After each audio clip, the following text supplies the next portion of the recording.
കേരളത്തിൽ ബി.ജെ.പിയെ ജയിപ്പിക്കാനുള്ള CPM ശ്രമം തുടരുകയാണെന്ന് Ramesh Chennithala. CPM BJP political deal നടക്കുകയാണ്. കേരളത്തിൽ UDF സർക്കാർ വരാതിരിക്കലാണ് ലക്ഷ്യം. മുഖ്യമന്ത്രി കേന്ദ്രത്തെ വിമർശിക്കാറില്ല. ഈ അന്തർധാര തെരഞ്ഞെടുപ്പിൽ വിജയിക്കില്ലെന്നും ചെന്നിത്തല കുറ്റപ്പെടുത്തി.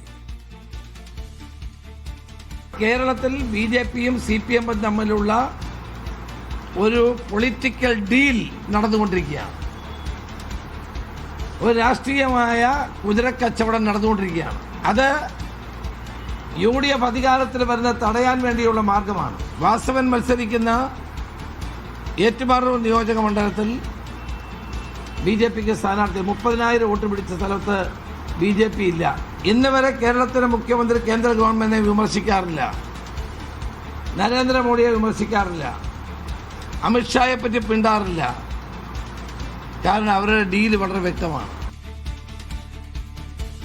സൈഫ് സൈലാബ്ദീൻ വിവരങ്ങളുമായി ചേരുന്നു. സൈഫ്, ഈ തെരഞ്ഞെടുപ്പിലെ പ്രധാന അജണ്ട BJP ഡീലായിരിക്കുമോ? കാരണം കോൺഗ്രസ് അതിശക്തമായ വിമർശനം ഉന്നയിക്കുന്നു. പല സ്ഥലങ്ങളിലും BJPക്ക് സ്ഥാനാർത്ഥിയില്ല. എറണാകുളം ജില്ലയിൽ തന്നെ പലയിടത്തും 2020 ആണ് മത്സരിക്കുന്നത് എന്ന് പറയുന്നു. അപ്പോൾ ഈ ഡീൽ വ്യക്തമാണെന്ന് കോൺഗ്രസ് ആരോപിക്കുന്നു. മറിച്ച് പാലക്കാട് മണ്ഡലത്തിലെ രമേശ് പിഷാരടിയുടെ സ്ഥാനാർത്ഥിത്വം CPM-ന്റെ ഒരു വിമർശന വിഷയമായി മാറുകയും ചെയ്യുന്നു.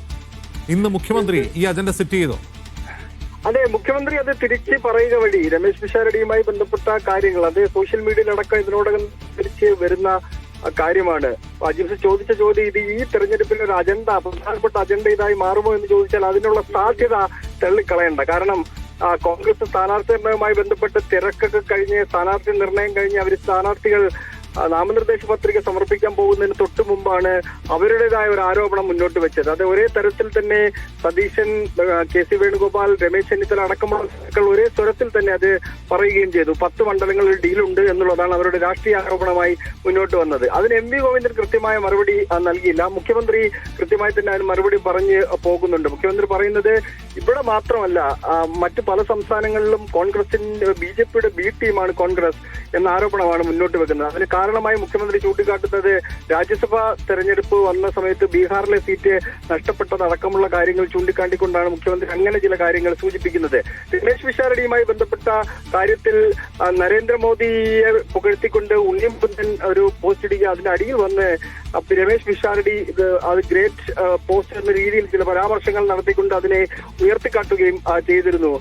അത് എല്ലാ കാലത്തും ഹൃദയത്തിൽ സൂക്ഷിക്കാൻ കഴിയുന്നതാണ് എന്നൊക്കെ പറഞ്ഞ ചില പരാമർശങ്ങളാണെന്ന് തോന്നുന്നു അദ്ദേഹം നടത്തിയത്. അങ്ങനെ നരേന്ദ്രമോദിയെ പോലും പുകഴ്ത്തിയ ആളെയാണ് നിങ്ങൾ സ്ഥാനാർത്ഥിയാക്കിയിരിക്കുന്നത് എന്ന് പറഞ്ഞുകൊണ്ട് BJP ഡീൽ പാലക്കാട് ഉണ്ടാക്കിയിരിക്കുന്ന അവർ തമ്മിലാണ് എന്ന ഒരു പ്രചരണം CPM തിരിച്ച് അഴിച്ചുവിടുകയാണ്. എന്തായാലും ഫസ്റ്റ് അജണ്ട ഏത് എന്ന് നോക്കിക്കഴിഞ്ഞാൽ ഈ തെരഞ്ഞെടുപ്പിന്റെ ഫസ്റ്റ് അജണ്ടയായി മാറിയിരിക്കുന്നത് BJP ഡീൽ തന്നെയാണ്. വിഷയങ്ങൾ ഇനി വരാനുണ്ട്. 15 ദിവസമാണ് ഇനി ബാക്കി ഉള്ളത്. സ്വാഭാവികമായിട്ടും വരും ദിവസങ്ങളിൽ കൂടുതൽ വിഷയങ്ങൾ ഉയർന്നു വരും. ഈ ഒരു തെരഞ്ഞെടുപ്പിൽ സാധാരണഗതിയിൽ ഒരു വിഷയം 1-2 ദിവസം നിൽക്കേണ്ടതാണ്. അതിനുശേഷം മറ്റു വിഷയങ്ങളിലേക്ക് പോവുകയാണ് പതിവ്. ഇതിപ്പോ എന്തായാലും 2 ദിവസം കഴിയുന്നു. നാളെ മറ്റന്നാളുമായിട്ട് പുതിയ വിഷയം വരും. അപ്പോൾ ഇത് താഴ്ന്നു പോകാനുള്ള സാധ്യത കുറവാണ്. കാരണം ന്യൂനപക്ഷ വോട്ടുകൾ കേന്ദ്രീകരിക്കാൻ പറ്റിയ ഏറ്റവും പ്രധാനപ്പെട്ട മാർഗങ്ങളിൽ ഒന്ന് ഏത് പാർട്ടിക്കെതിരെയാണോ ഈ BJP ആരോപണം ഉന്നയിക്കുന്നത് അതിൽ നിന്ന് മുസ്ലിം ന്യൂനപക്ഷ വോട്ടുകൾ നേടിയെടുക്കാൻ കഴിയുമെന്നൊരു ചിന്ത രാഷ്ട്രീയ പാർട്ടികൾക്കുണ്ട്. അതിന്റെ ഭാഗമായിട്ട് കൂടിയാണ് ഇത്തരത്തിൽ ചില ആരോപണങ്ങൾ രാഷ്ട്രീയ പാർട്ടികൾ ഉന്നയിക്കുന്നത്.